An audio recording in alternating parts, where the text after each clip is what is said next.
मान लीजिए एक बच्चा रात को अपने पिता के पास आता है, आंखों में सैकड़ों सवाल लिए हुए, डरते डरते पूछता है, पापा क्या हम हिंदू हैं?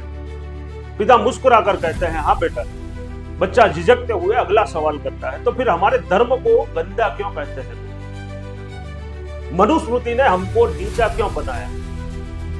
क्या हमारे धर्म ने हमसे नफरत की? बस यही से जहर शुरू होता है। जहर किताबों में नहीं, दिमागों में बोया गया है। शिक्षा के नाम पर, आंदोलन के नाम पर, अधिकारों के नाम पर हजारों झूठों को इतिहास की सच्चाई के रूप में परोसा गया। और ये आज से नहीं, 100 साल से इस देश में एक झूठ दोहराया जा रहा है कि मनुस्मृति ने दलितों को गुलाम बनाया, उसने महिलाओं को कैद किया, उसने शूद्रों से नफरत की। लेकिन सवाल ये नहीं है कि ये कहा किसने, सवाल ये है कि क्या जिसने कहा उसने कभी उसे पढ़ा है? और इस खेल का सबसे बड़ा मोहरा बनाया गया डॉक्टर भीमराव रामजी आंबेडकर को। आंबेडकर ने मनुस्मृति जलाई, पढ़कर या सुने सुनाए। 1949 नहीं, 1927 का साल था। महान नाम की हम एक लड़ाई का ऐलान करने के लिए जमा हुए हैं, और याद रखिए, हमारा उद्देश्य सिर्फ छुआछूत दूर करना ही नहीं है, बल्कि उसकी जड़ को, जाति प्रथा को ही यहां से उखाड़ फेंकना है। चलो नष्ट करें असमानता से भरे हुए पौराणिक हिंदू धर्म ग्रंथों की सत्ता को। भाइयों और बहनों, धर्म और गुलामी एक साथ नहीं चल सकते।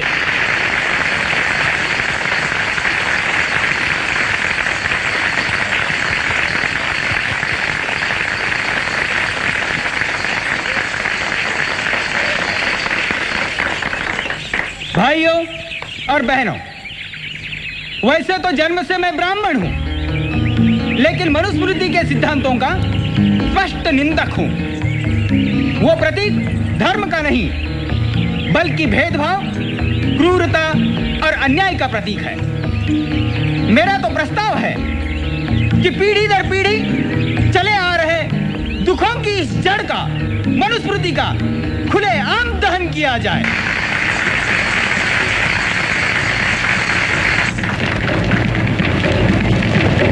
क्षुद्रतु कार्ये दास्यं कृतभकृतमेव वा दास्याय वै सृष्टोऽसौ ब्राह्मण्याश्च स्वयंभुवा। वैश्य शूद्रो प्रयत्नेन स्वानि कर्माणि कारयेत् सौहिचितो स्वकर्मभ्य शोभयेतामिदं जगत्। जगह थी, एक पब्लिक स्ट्रेटेजिक इवेंट था। भीड़ जमा की गई, नारे लगवाए गए, झंडे उठाए गए और फिर मनुस्मृति को आग लगाई दी गई।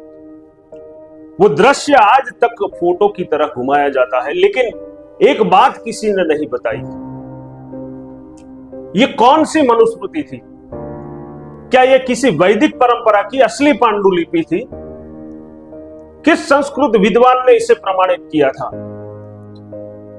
क्या अम्बेडकर ने इसके मूल श्लोक पढ़े थे, या यह भीमसेना शैली का पहला सिंबॉलिक स्टंट था? और सुनिए, उस समय तक आंबेडकर के पास मनुस्मृति का कोई ऑथेंटिकेटेड संस्करण था ही नहीं। जो कॉपी जलाई गई वो ब्रिटिश द्वारा छपी हुई तोड़ मरोड़ वाली ट्रांसलेशन की गई कॉपी थी, जिसे जर्मन मिशनरियों ने तैयार करवाया था, क्योंकि उनका लक्ष्य साफ था, हिंदू सोसाइटी की जड़ पर प्रहार करो। आंबेडकर को मनुस्मृति से दिक्कत थी या हिंदू ढांचे से? ये वही आंबेडकर है जिन्होंने खुद कहा था, I was a born Hindu but I will not die a Hindu, और फिर मरे भी नहीं हिंदू होकर। लेकिन सवाल ये नहीं है कि उन्होंने धर्म बदला, सवाल ये है कि उन्होंने मनुस्मृति के नाम पर जो आग लगाई, उसका ईंधन किसने दिया? लॉ कॉलेज से लेकर LSC तक की उनकी पूरी शिक्षा किसने फंड की? कोलंबिया यूनिवर्सिटी तक की पढ़ाई का खर्च किसने उठाया? और राउंड टेबल कॉन्फ्रेंस में उनके लिए ब्रिटिश लॉबी क्यों सक्रिय थी? क्योंकि उस समय ब्रिटिश साम्राज्य की सोच थी, हिंदुइज्म को तोड़ना है तो उसकी सबसे पुरानी जड़ों पर हमला करो। और मनुस्मृति थी, वो उस समय का सबसे आसान टारगेट बनाई गई, क्योंकि 99% जनता न संस्कृत जानती थी न ग्रंथ। मनुस्मृति पढ़ी थी या उसके सिर्फ पैम्पलेट पढ़े थे? आपको यह जानकर धक्का लगेगा कि अंबेडकर ने मनुस्मृति को उस रूप में पढ़ा ही नहीं है जो आज उपलब्ध मूल ग्रंथ में है। उनके हवाले ज्यादातर उस फ्रॉड वर्जन से लिए गए थे जिसने जर्मन और ब्रिटिश इंडोलॉजिस्ट ने जानबूझकर करप्ट किया था। उदाहरण के तौर पर उन्होंने जिस श्लोक को उद्धत किया था कि शूद्र को मारो, दंड दो, शिक्षा मत दो, वो श्लोक मूल मनुस्मृति में है ही नहीं। वो एंटर किया गया था, ट्रांसलेशन फ्रिक्शन था, लेकिन आंदोलन को फ्यूअल चाहिए था, सत्ता में जगह चाहिए थी, कांग्रेस को डराने के लिए ब्रिटिश को मोहरा चाहिए था, और उस समय मीडिया नहीं था कि सच खुल सके, तो झूठ को ही सत्य की तरफ बुनाया गया। अब सुनिए, मनुस्मृति जलाने के बाद संविधान क्यों नहीं छोड़ा? सबसे बड़ा पैराडॉक्स सुनिए। संविधान सभा की ड्राफ्टिंग कमेटी के चेयरमैन कौन थे? डॉक्टर भीमराव अंबेडकर। भारत का संविधान किस फंडामेंटल फ्रेमवर्क पर बना? तो एक है मनुस्मृति, याज्ञवल्क्य स्मृति, कात्यायन स्मृति और मिताक्षर ट्रेडिशन पर। उन्होंने खुद बॉम्बे लेजिस्लेटिव काउंसिल में कहा था, our constitution is essentially a modernised form of ancient Hindu law. तो सवाल ये नहीं है कि उन्होंने उसे जलाई, सवाल ये है कि उस राख से क्या उठाया गया। इतिहास तो ये भी कहता है कि मनु को जलाकर अंबेडकर ने खुद उसी जमीन पर संविधान लिखा जिसकी जड़ मनु ने रखी थी। दलित न्याय या हिंदू विरोध, असली खेल क्या था? आइए अब सीधी बात करते हैं। डॉक्टर अंबेडकर का संघर्ष समानता के लिए था या सिर्फ हिंदू ढांचे को नष्ट नाबूद करने के लिए? दलित उत्थान के नाम पर जो गुस्सा भड़काया गया वो अनपढ़ जनता नहीं समझ सकी कि हमला सिर्फ धर्म पर था, न कि सिर्फ सामाजिक बुराइयों पर। अगर मनुस्मृति इतने ही दलित विरोधी थी तो अंबेडकर ने उसके एक भी श्लोक का सटीक संस्कृत मूल उद्धरण क्यों नहीं दिया? अगर ब्राह्मणवाद दुश्मन था तो फिर संविधान की 80% कानूनी ढांचा उन्हीं धर्मशास्त्रों पर क्यों आधारित था जिन्हें ब्राह्मणों ने लिखा? अगर वर्ण व्यवस्था अन्याय थी तो फिर बौद्ध भिक्षु संघ में अष्टवर्ग और उच्च नीच श्रेणियों को क्यों कायम रखी गई? सच ये है कि अंबेडकर की लड़ाई सामाजिक सुधार के खिलाफ नहीं थी, बल्कि हिंदू पहचान के खिलाफ मोर्चा थी। क्योंकि उस समय दुनिया की सबसे बड़ी ताकतें ब्रिटिश क्रिश्चियन मिशनरी, साम्यवादी एजेंडा और इस्लामिक लॉबी हिंदू समाज को तोड़ना चाहती थी, और उसके लिए चाहिए था एक इंटेलेक्चुअल हथियार जिसका नाम रखा गया अंबेडकरवाद। मनुस्मृति नहीं जली थी भारतीय आत्मा की जड़। स्कूल कॉलेज में पढ़ाया ही नहीं जाता है कि मनुस्मृति किसने लिखी, कब लिखी गई, इसमें असल में लिखा क्या है, कितनी छेड़छाड़ वाली प्रतियां फैलाई गई, किस कालखंड में कौन सी वर्ष जोड़ी गई। लोग ये तक नहीं जानते हैं कि मनु सिर्फ एक व्यक्ति नहीं, एक उपाधि थी। जैसे रूसी राजा व्यास, मनुस्मृति को मिला जुला कर तोड़ मरोड़ कर पेश किया गया क्योंकि हिंदू सभ्यता में कानून की बुनियाद वेद नहीं स्मृतियां थी, और अटैक वही किया गया। अब सुनिए एक बड़ा सच, जिस पुस्तक को जलाने की नौटंकी की गई वो ओरिजिनल मनुस्मृति थी ही नहीं। वो थी जॉर्ज ब्रूलर और काने जैसे यूरोपियन इंडोलॉजिस्ट की एडिटेड ट्रांसलेशन, जिसमें श्लोकों को अपने हिसाब से जोड़ा और काटा गया। यानी असली पुस्तक नहीं जलाई गई, झूठ का प्रतीक जलाकर सच की लाश बनाई गई। अब देखिए, जिसे दलित विरोधी कहा गया उससे ही लिया था सबसे बड़ा स्टैंड। क्या आप जानते हैं मनुस्मृति में 103 बार शूद्र के अधिकारों का जिक्र, उसमें शिक्षा, आर्थिक भागीदारी और सामाजिक प्रतिष्ठा की अनुमति थी। उस काल की परिस्थितियों के अनुसार मनुस्मृति में साफ लिखा है, शूद्र की सेवा में जो व्यक्ति अत्याचार करेगा उसका दंड राजा स्वयं देगा। और यह किसी हिंदू प्रचारक ने नहीं कहा था, यह वाक्य जर्मन विद्वान जैकोबी और पीवी कैन ने अपनी क्रिटिकल एनालिसिस में डॉक्यूमेंटेड किए हैं। लेकिन यह तथ्य अंबेडकर ने क्यों नहीं दिखाया? क्योंकि आंदोलन तथ्यों से नहीं, भ्रम और क्रोध से चलते हैं। कॉन्स्टिट्यूशन और मनु दोनों में छिपी साझेदारी है। आज के युवाओं के लिए सबसे बड़ा झटका यह है कि भारतीय संविधान के property laws, divorce rules, inheritance rights, adoption system, guardianship, संरचना, पंचायत ढांचा, ये सब मनुस्मृति और आज्ञावल्क्य स्मृति से उठाए गए हैं। बी आर आम्बेडकर खुद 1948 में Bombay assembly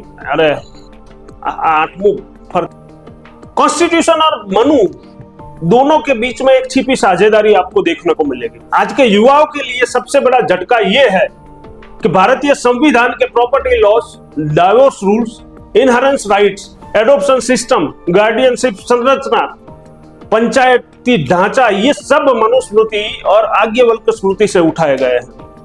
B are Ambedkar ने खुद 1948 में बॉम्बे असेंबली में भाषण दिया था, I have not come to destroy the Hindu laws, I have only tried to modernize it।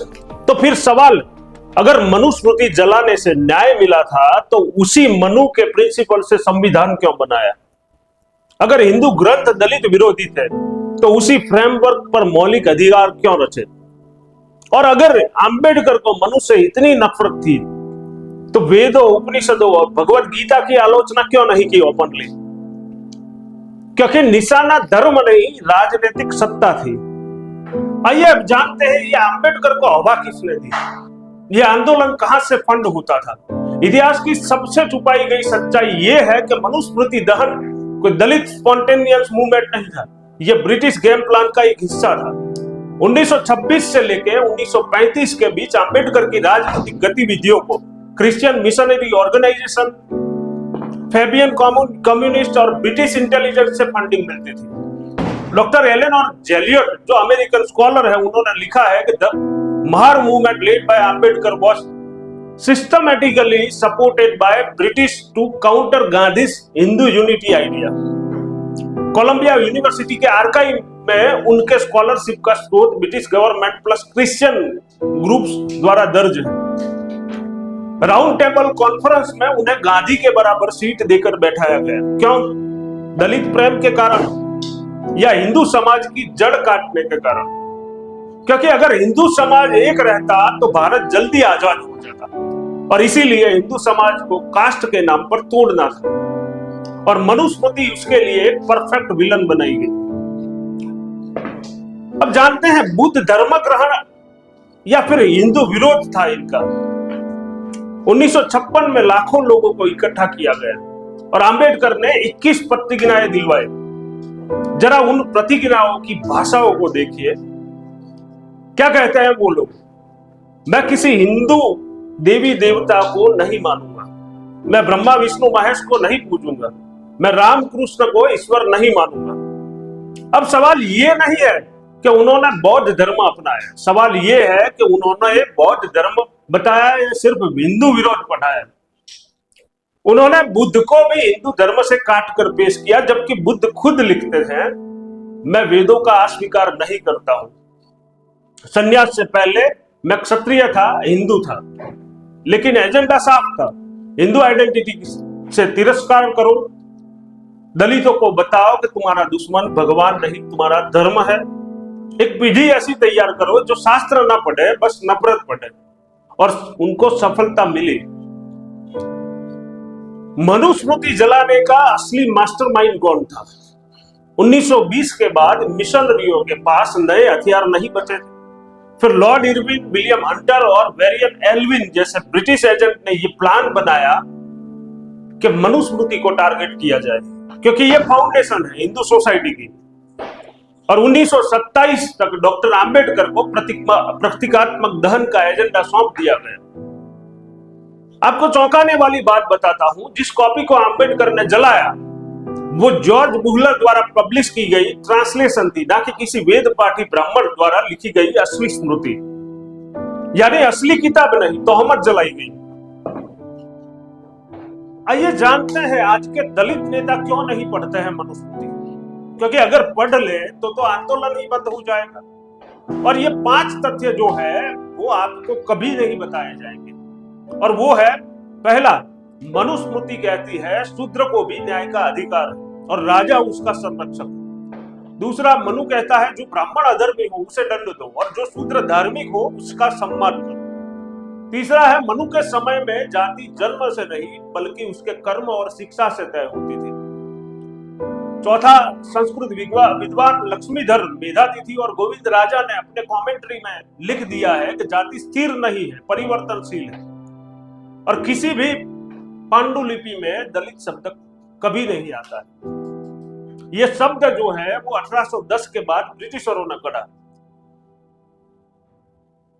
तो प्रश्न ये होता है कि जिन्होंने पढ़ा ही नहीं वो जलाने क्यों चले, और जिन्होंने जलाई वो संविधान बनाने में उद्यत क्यों करते रहे, और आज जो रो रहे हैं वो असली प्रति को क्यों नहीं पढ़ते हैं?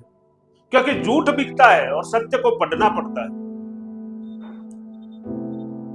उस समय किताब नहीं सोच जलाई गई थी, और असली निशाना कौन था? मनुस्मृति तो एक प्रतीक था, उसके बहाने हिंदू समाज पर ये 3 हमले किए गए। पहला attack, Hindu identity is equal to operation, और उसका नैरेटिव फैलाओ। दूसरा जो अटैक हुआ वो दलित को हिंदू विरोध में खड़ा करो, समाधान नहीं अलगाववाद सिखाओ।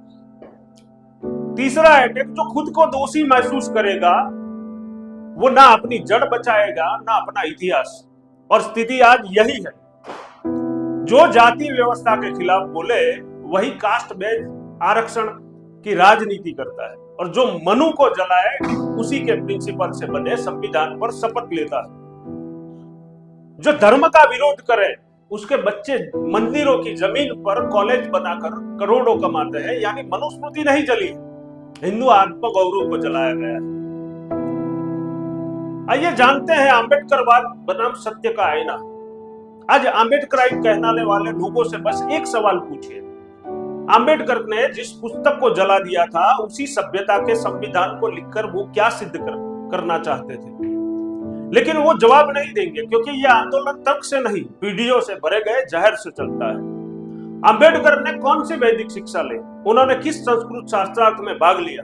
उन्होंने सनातन धर्म के कितने मूल ग्रंथ पढ़े? उन्होंने एक भी हिंदू आचार्य को आमंत्रित करके बहस क्यों नहीं की? क्योंकि मैन्युफैक्चर्ड हीरो बनना था, ट्रूथफुल स्कॉलर नहीं। और सुनिए, कुछ लोग कहते हैं आंबेडकर बुद्धिमान थे।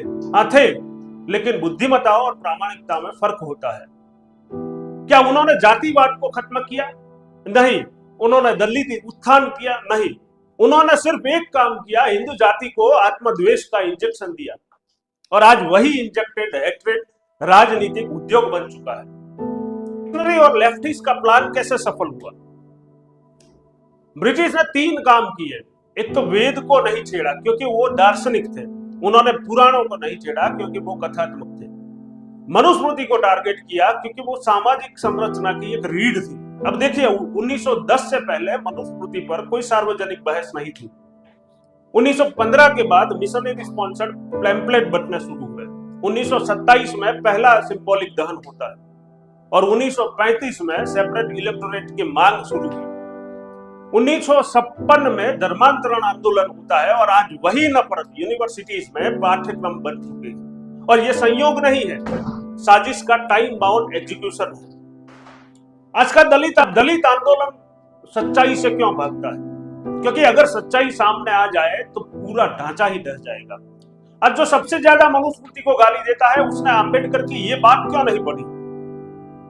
उन्होंने लिखा है, I have criticized Hinduism not to destroy it, but to reform its distortion. ये क्यों नहीं बताते हैं कि आंबेडकर ने संविधान में हिंदू कोड बिल के आधार के रूप में मनुस्मृति को रखा है? ये क्यों नहीं बताया जाता है कि आरक्षण की अवधारणा भी पुराने वर्ण न्याय सिद्धांत से ली गई? और ये क्यों नहीं बताते हैं कि आज जो बुद्धिस्ट दलित कहलाते हैं वही आंबेडकर की फोटो पर हार पहनाकर टाटा जिंदाल कांग्रेस और चर्च से फंड खाते हैं? क्योंकि किताब जलाने से क्रांति नहीं भीड़ मिलती है, और भीड़ ही वोट बैंक होती है। अगर आप अब भी नहीं समझे तो सुन लो। आज स्कूलों में बच्चों को बताया जाता है कि मनु ने दलितों को दबाया, पर बच्चे नहीं जानते हैं दलित शब्द ना वेदों में है, ना उपनिषदों में है, और ना ही मनुस्मृति में है। यह शब्द खुद ब्रिटिशों ने बनाया डिप्रेस क्लास के रूप में, और आज वही शब्द हथियार बन चुका है। सच्चाई ये है कि मनुस्मृति नहीं जलाई गई, हिंदू आत्मगौरव को जलाया गया है।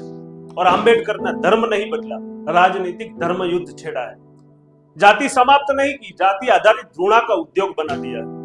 अब फैसला आपकी अगली पीढ़ी का है। अगर आज आपने इतिहास को साफ नहीं किया तो कल आपके बच्चे पूछेंगे हमारे रूसी अपराधी क्यों बताए जाते हैं, मनु ने क्या लिखा था, अंबेडकर को सच में हीरो किसने बनाया। और तब तक देर हो चुकी होगी, क्योंकि नेटफ्लिक्स तुम्हें धर्म बताएगा और यूट्यूब पढ़ाएगा तुम्हें तुम्हारा इतिहास। अगर आज नहीं बोले तो कल तुम्हारा बच्चा हिंदू नहीं, एक कन्फिगरेबल माइनॉरिटी कहलाएगा। अगर आपको ये वीडियो अच्छा लगा हो, अगर आपको ये वीडियो देखकर कुछ भी समझ में आया हो, तो प्लीज आपकी राय कमेंट के द्वारा हमें दीजिए, आपके दोस्तों को शेयर कीजिए।